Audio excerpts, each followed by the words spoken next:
Chapter 3. The Offer. Early the next morning, a page came for them. They were up and ready. The alcohol had worn off, and the groans from the wounded had made sleep uncomfortable. Their kit was bundled and stacked. All they had to do was pick it up and follow. They were led back to the tent where they had been processed after the battle. The same clerk was there, with the same lantern, almost as if he had never moved. "Ah," he said. He indicated 2 camp chairs to them before his canvas desk. He shuffled some wax boards, quickly reading his notes. "On behalf of the Reformed Army of the Empire of Romitu, I'd like to offer you—" "Nope," said Zipper. The man stopped, raised his eyebrow, and looked to Delta. "Thank you for what I am sure is a generous offer of service," said Delta. "But after due consideration, I am afraid my companion and I must decline." He smiled thinly and moved a few tables off to one side. "As duly registered members of a mercenary company, the Empire would like to offer you a contract for your services." He nodded to Delta. "As the sole survivor of your company, you can legitimately contract on the entity's behalf." Turning to Zipper, "Your case is a little more difficult." Zipper waved her hands in front of her. "Can't have that. I certainly don't want to make things difficult for you.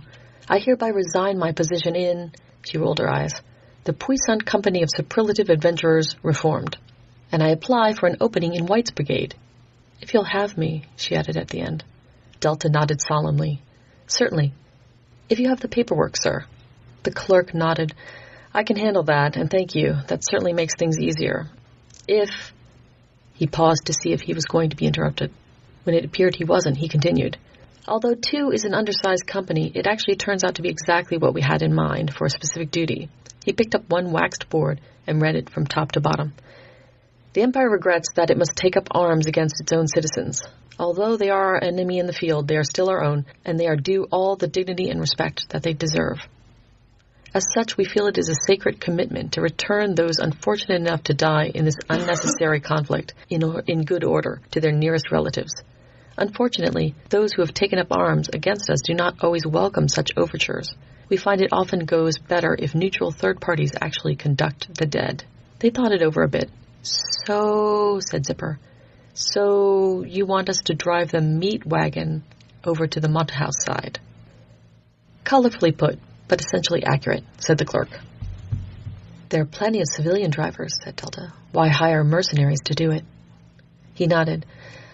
"Well, when we say in good order, we mean unmolested and with their personal equipment intact. We have strict rules about looting battlefields and bodies, which means we need someone we can trust." He rattled the wax boards. "Or at least file a negative report about, and someone who can keep away the looters." "Ah," said Delta. "Sounds good to me." She looked over at Zipper for confirmation. She just saluted. "What's the pay?" He smiled thinly. "Same as all soldiers, 1 shilling a day." He opened a parchment journal, noted down Zipper's change of registry, and had them both make their sign. Then he copied out the contract form, filled in the details, and again had them sign. "Pay is half in advance, half by promissory note." He handed them some brass coins. "Upon completion, you can hand those in to any Imperial paymaster, and, assuming there have been no negative reports, you can draw the rest of your pay. You can grab breakfast in the mess tent, and the wagons and the horses should be ready by the time you are done." "The grub is almost worth the price of the contract," said Zipper. Her tune had changed later as they approached the carts. "Maybe I shouldn't have eaten so much," said Zipper. There were 2 wagons with stacked bodies in them under tarps. "You did eat rather a lot," said Delta dispassionately.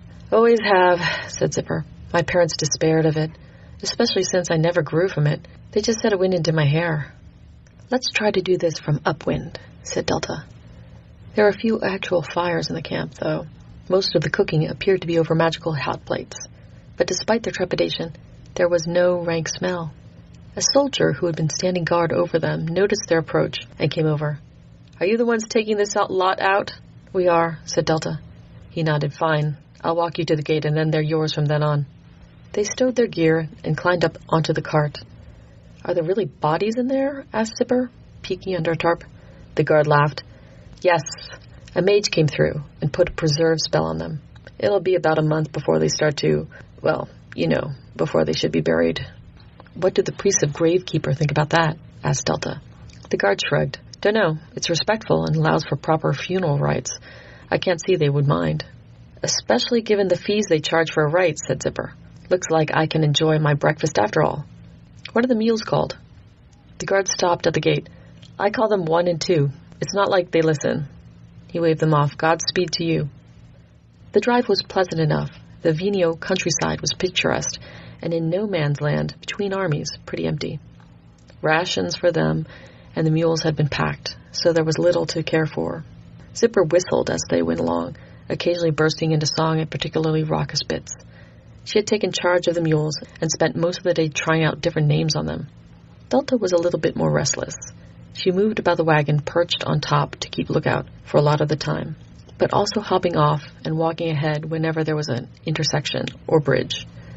Come on, Zipper called to her while she paced next to the wagon. This is easy duty. Rest your butt for a while. I'm sure we'll hit duty soon where it will be nothing except getting our butts kicked. Delta socketed her glaive in a ring on the side of the wagon and then pulled herself up. You're probably right. She waved around the countryside after she settled.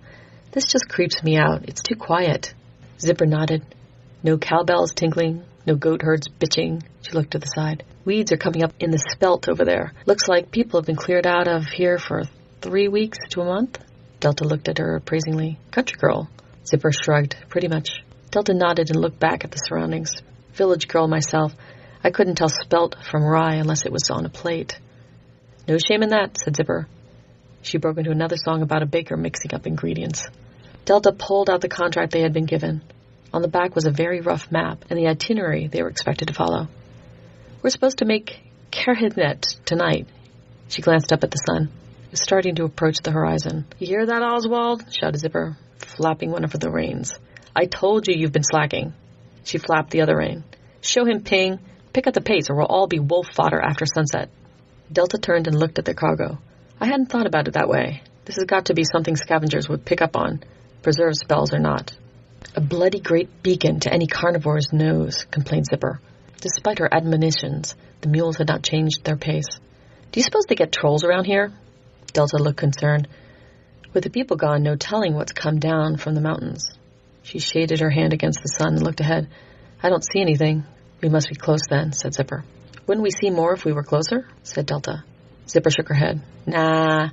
Why live in a field if town's not so far away? The road had been going slightly upwards.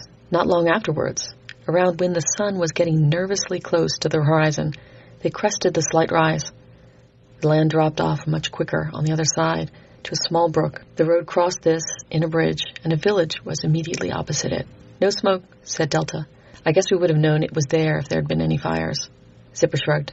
You guys got off easy today, she said to the mules. Tomorrow might not be so lucky. Take it as a warning. 3 roads crossed in the center of the village. There was an inn there, locked and boarded up, like all the other buildings. The gate that led to its inner courtyard was bound with a heavy chain and lock. Delta unlooped a thong from her belt with a big key that they had been given.